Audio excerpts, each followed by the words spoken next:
Hello Pisces, Sun, Moon, Rising, and Venus signs. Kamusta kayo? Sana po'y nasa mabuti kayong kalagayan. Welcome back po sa Star Tarot.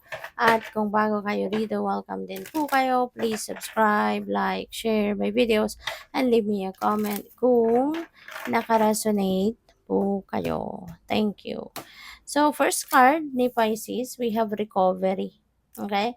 So, feeling ko dito, there is baka ang iba sa inyo merong physical ailment or may um, physical problem na kinakaharap and finally no sa ngayon maaring kayo ay magkakaroon na ng improvement sa inyong nararamdaman. It feels like to me that you are going to recover now from that physical ailment. So maaari no na yung gamot na iniinom ninyo gumagana, yung therapy or anumang klaseng treatment ang nakukuha ninyo sa ngayon. Maybe it's really working, 'di ba? Maybe it's really effective kaya makaka-recover na kayo at mararamdaman mo na mag-i-improve na ang inyong pakiramdam.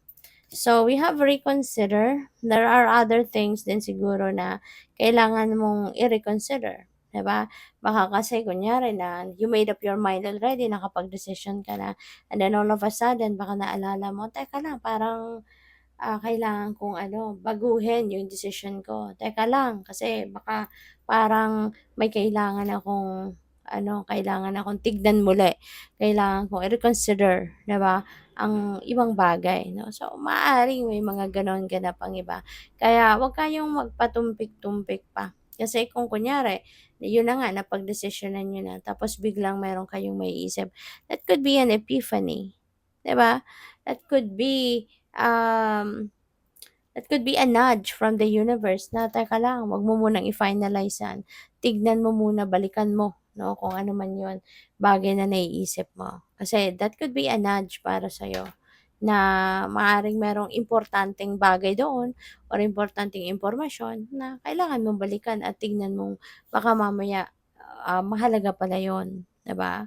So, we have listen to your intuition. Yan.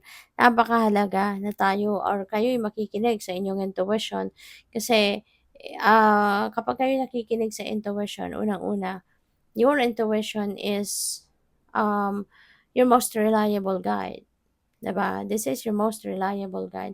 24/7, you can listen to it na maaasahan mo yung inyong intuition 24/7.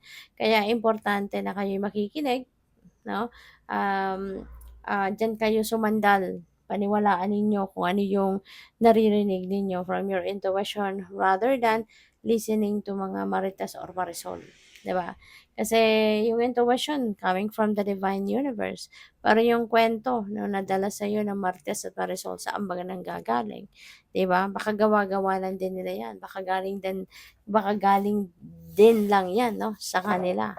Kaya mas mabuting ang pakinggan mo at ang paniwalaan mo ay kung ano ang bulong sa'yo ng inyong intuition.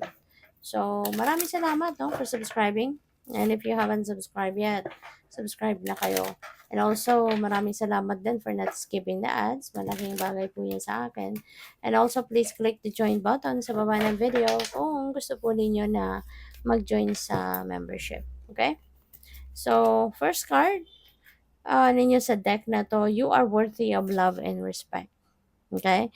Surround yourself with supportive and encouraging people.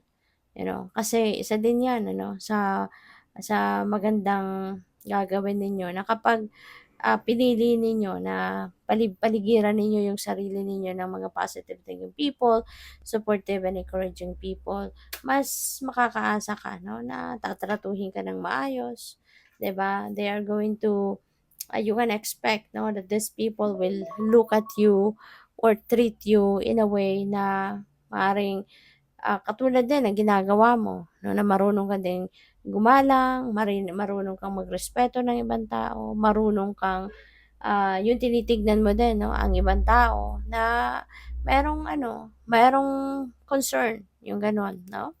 So, what else? We have, you may get knocked down in life, getting up is a choice. So, always get up. Gano'n naman tayo 'no, 'di ba, Pisces? Ang dami sa atin na ganito. So, halos tatak Pinoy na ito, eh, 'di ba, na kapag merong mga problema, may mga failures, mga ganyan, na nangyayari sa buhay natin, hindi naman natin hinahayaan na na malugmok na lang tayo forever, 'di ba? Ang initial reaction natin kapag tayo'y nag-fail, kapag tayo hindi nag-succeed sa isang bagay, bumabangon, 'di ba? Ang initial reaction natin is to get up and, bumangon tayo at, bumawi 'no, mag-ano uli, tawag dito, lumaban muli, mag-bounce back sa buhay, 'di ba? Kaya ano tayo, kahit bumagsak man tayo sa buhay minsan, 'di ba, wag nating iisipin na that's all about it, 'di ba? Porke nag-fail tayo sa isang bagay, yun na yun, 'di ba? Hindi dapat. Kasi normal sa buhay yun, eh. Normal sa buhay natin ang mayroong mga challenges. Normal sa buhay natin na nagkakaroon tayo ng mga pagsubok. Kaya 'wag nating susukuan ang mga 'yan. 'Wag nating hahayaan ano na, um, maging gano'n na lang, hanggang doon na lang, 'di ba? Kasi sometimes yung failure natin, that's a matter of test of faith, 'di ba? Maaari din 'no, na nagfe-fail tayo for us to realize something, 'di ba? Iba-iba ang rason ng universe kung bakit may mga ganyang pangyayari, 'di ba, sa buhay natin. May mga iba't ibang klaseng difficulties na dumadating sa buhay natin. May kanya-kanyang rason 'yan, may kanya-kanyang purpose 'yan. Kaya 'wag nating hahayaan na matalo tayo ng mga ito, kasi we are more we're more powerful than our problems. 'Di ba? We are more powerful than our fears. Kaya dapat 'no, laban lang lagi. Kapag bumagsak, tatayo tayo agad, 'di ba? Babawi tayo agad. So we have, may your guardian angel watch over you, give you courage and protect you every day. Alright? At yung guardian angel natin kasi lagi nandiyan dyan, eh. 'Di ba? Kung hindi ninyo alam, 'di ba? Merong naka-assign sa atin ano, na guardian angel na laging nandiya-diyan para sa atin, 'no? Habang tayo'y nabubuhay, our guardian angel will be there for us and with us. Lagi 'yan nandiya-diyan, nakabantay, pinoprotektahan tayo, ginagabayan tayo.